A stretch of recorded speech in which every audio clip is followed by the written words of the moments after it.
Everybody, my name is Amuta. I'm working in Indian Embassy.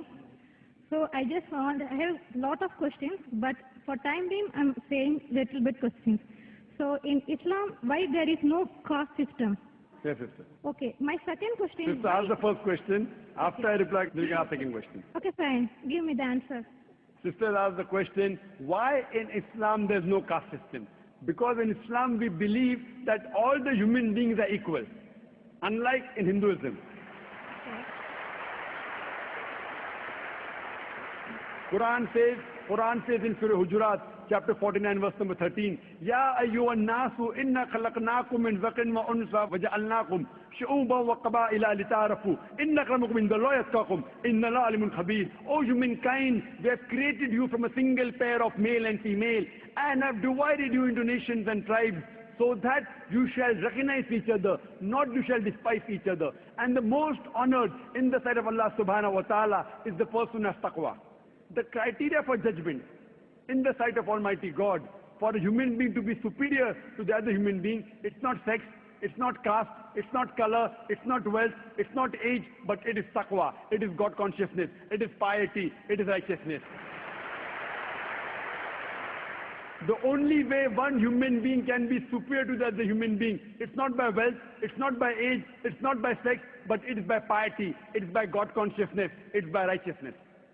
Unlike Hinduism, when we read the Vedas, it's mentioned that Almighty God, He created the Brahmin class, the learned class from the head. That's the first caste. Then He created the warrior class, the Kshatriyas, from the chest. Then from his stomach and thighs, He created the business community, the Vaishyas. And from the feet, He created the Shudras, that's the untouchables, that's the lower caste. So this is what is mentioned in the Vedas. In Islam, we believe that all the human beings are equal. We don't believe that one human being is superior to the other human being because of birth, because of profession, because of wealth, because of color, because of caste. So Islam is a universal religion. Unlike in the Vedas, what they say that you have to stick to your profession. Because, it was mainly controlled by the Brahmins, which is again small percentage, minute percentage. And they say that if you're born as a Shudra, you remain a Shudra, you serve the Brahmin, next life maybe you may become a better person. No, this is all ideology. So that, they want to keep the low person will remain low, and the rich and the top people remain top. In Islam, we believe in equality. And Islam is a religion for all the human beings. That is the reason Islam is against caste system. Hope that answers the question, sister. Okay, sir, I have one more doubt. So why you are saying the Muslim is Sayyid Muslim or Sunni Muslim or Shia? So what is that? Sister said that why am I saying Sayyid Muslim and Shia Muslim Sunni? I never said Sayyid Muslim, Shia. Muslim is the one who submits his will to Almighty God. In Islam, there is no sect. Allah says in the Quran in Surah Al-Imran chapter 3 verse 103, وَاتَصِمُوا بِحَبْلِ اللَّهِ جَمِيعًا وَلَا تَفَرَّقُوا. Hold to the rope of Allah strongly and be not divided. There is no Sayyid Muslim and Sunni or this. Yes, the family. Fine, you may belong to a family. You may belong to a Sheikh family. You may belong to Sayyid family. To know your roots, that does not mean a person is superior. A Khan is superior to a Sheikh or a Sayyid. No. It is belonging to your roots. Like how you may come from some family, so that you have come from particular land or particular area. If you have come from Konkan region. So this is family background. It doesn't mean one person is superior to the other. The only way one human being can be superior to the other human being is by piety, is by righteousness, is by God consciousness. Hope that answers the question, sister. Okay, second question. Why in Islam marriages no horoscope is seen? Sister asked the question that why in Islam during marriages no horoscope is seen. Because, sister, we don't believe in horoscope. There is no date of birth. Based on the date of birth, you are not seeing any horoscope? Yes, sister, I'll come to it. I will tell you what Hinduism says, because I studied Hinduism. In Hinduism, they believe in horoscope. Kundali. You know Kundali? Yeah, I know. It's called Kundali. Yes, you know, sister. When Kundali, you tell your date of birth, then they say that this sun was there, and this Shagun, and this Grahan came. This is a science. But this science is not established science. It's a hypothesis. It says that if you are born on this date, then this Grahan comes and this planet goes there and this. It is a science, but it's not an established science. It's not hard science like what we read in our college, biology, physiology, embryology. It is what they believe. It's an assumption. And then they talk about future.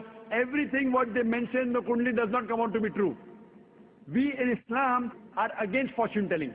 Quran says in Surah Ma'idah, chapter number 5, verse number 90, Ya alladhina amanu, innamal khamru wal maisiru. Oh, you believe, most certainly intoxicant and gambling, wal anzabu wal aslamu, dedication of stones, divination of arrows, rijsum min amali shaitan. These are Satan's handiwork. Fashtanibu lalakum tuflihun. Abstain from this handiwork that you may prosper. Quran says, this fortune telling, divination of arrows, they are Satan's handiwork. Abstain from it that you may prosper. So in Islam, we do not believe in this. You know, many a time, you go in a machine, you put your date of birth, then it comes out there. Something good is going to happen to you in the next 1 week. Even if 100 bad things happen, one good thing will surely happen. The next person goes, it comes horoscope, something bad is going to happen in the next 1 month. So these are statements that are made which are so ambiguous. And all this, you know, parrot goes and picks up a chit, and you come to know your kundali or what your future. So in Islam, we don't believe a parrot can pick up and tell you what is your future, or by reading the palm, or looking at the stars. Islam is against this. And many a time, you get fooled into believing that it is true. And there was research done that once a psychologist, he was teaching a class of 100 students. And after 1 week, he said, now I have understood your background, everything. I will write about each individual person, about his past and everything. But don't open the chit until I tell you. So he wrote to all 100 students details about the past. Then he said, okay, now open the chit and give me gradation. How much am I accurate? Believe me, more than 95% of the students said the professor was more than 90% correct. The secret was the professor wrote the same thing for everyone. These are such ambiguous statements. What we have to realize, sister, Islam is against fortune telling, against knowing about the future. That's the reason there's no kundli required. If the kundli was there, yet you find that so many marriages are being broken in Hinduism. Why? What we believe that we have to choose our life partner. And our beloved Prophet Muhammad Sallallahu Alaihi Wasallam said, it's mentioned in Sahih Hadith, that whenever you choose your life partner, you look for 4 things. Beauty, wealth, nobility, and virtue. The best is virtue. The best to choose from a life partner is a virtuous life partner, not kundali. Whether born in October, September doesn't make a difference. The virtue should match. That is the reason a woman in Islam, sister, is called as a muhsana. Muhsana in Arabic means a fortress against the devil. In other religions, including Hinduism, the woman is referred as an instrument of a devil. In Quran, the woman is referred as a muhsana. In Arabic, it means a fortress against the devil. So if you marry a virtuous woman, inshallah, she will prevent the husband from going in the wrong track. Hope that answers the question, sister. Okay, thank you. Yes, sir. I just want to take Shahada.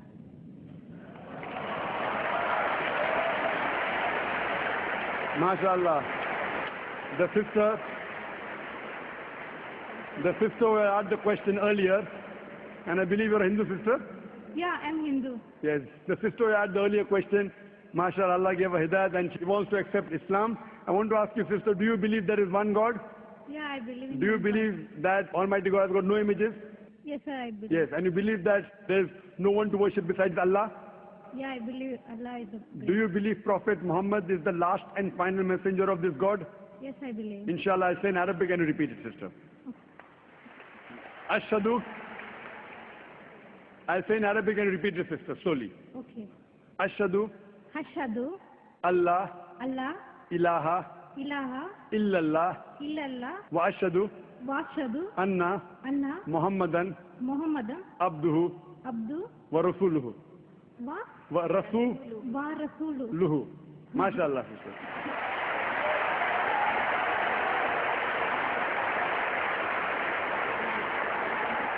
Sister, I'll just say the translation. I'll just mention the translation, sister. You just repeated the translation, which is much more easier. I bear witness I bear witness I bear witness that that there is no God there is no God but Allah, but Allah, and Prophet Muhammad and Prophet Muhammad is is the messenger the messenger and servant of Almighty God. and Servant of Almighty God. servant of Almighty God. MashaAllah, sister. You are a Muslim. May Allah subhanahu reward you. And may Allah grant you Jannah. And sister, as I mentioned earlier, if you have any question, any queries, please don't feel shy. You can contact the local organizations here. If you have any questions, you can even send an email to our organization, islam@irf.net. We have a ladies wing which takes care of any questions, any queries, any problems you have. And sister, see to it that as you keep on learning whatever about Islam, slowly and steadily.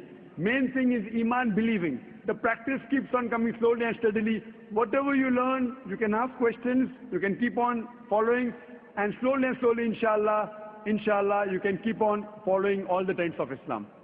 Thank you very much, sister. Sir, is there any organization which can teach me how to pray, how to do all the things? I'm sure there is an organization, Darul Bir. The organization I know in Dubai, Darul Bir. I'm sure there are lady organizations, and I think there's Sister Yasmin, who is the wife of my friend Brother Najmuddin. Surely Sister Yasmin would be somewhere in the ladies wing. They have a ladies organization. You can contact the volunteers, and inshallah they'll help you out in teaching you how to pray, how to offer salah, and the other aspects of Islam. Thank you, sister.